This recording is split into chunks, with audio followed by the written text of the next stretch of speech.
శ్రీజ. నేను చవితి పండుగ సందర్భంగా ప్రతి ఒక్కరూ ప్లాస్టర్ ఆఫ్ ప్యారిస్ తో తయారు చేసిన వినాయకుణ్ణి అమ్ముతూ ఉంటారు. వాటిని నీటిలో నిమజ్జనం చేసినప్పుడు అందులో ఉండే కెమికల్స్ నీటిలోకి వెళ్లి అందులో నివసించే చేపలకు ఇతర జీవరాశులకు హానికరంగా మారుతాయి.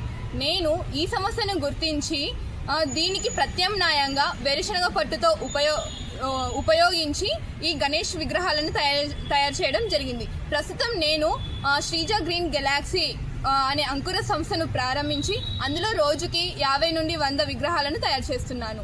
పట్టును పొడిగా మార్చి అందులో కొన్ని సహజమైన మిశ్రమాలను కలిపి ఈ విధంగా గణేషుని ఒక్క రోజుకి 80 నుండి 100 వరకు గణేష్ ప్రతిమలను తయారు చేయడం జరుగుతుంది. వాటర్లో నిమజ్జనం చేసిన తరువాత ఇవి 1 లేదా 2 రోజుల్లో మెత్తగా మారిపోయి చేపలకు ఇతర జీవరాశులకు మంచి ఆహారంగా మారుతాయి. భారతదేశంలో సుమారుగా 20 కోట్ల వినాయక ప్రతిమలను ఈ 20,000 కోట్ల ప్రతిమలలో కేవలం 1 కోటి ప్రతిమలు మాత్రమే పర్యావరణానికి హితమైనవి. మిగతావన్నీ పర్యావరణానికి ఎంతో హానికరమైనవి. నా ఈ చిన్ని ప్రయత్నం ద్వారా ఈ వినాయక ప్రతిమలను వాడడం ద్వారా పర్యావరణానికి ఎంతో కొంత మేలు చేయగలుగుతున్నానని ఆశిస్తున్నాను.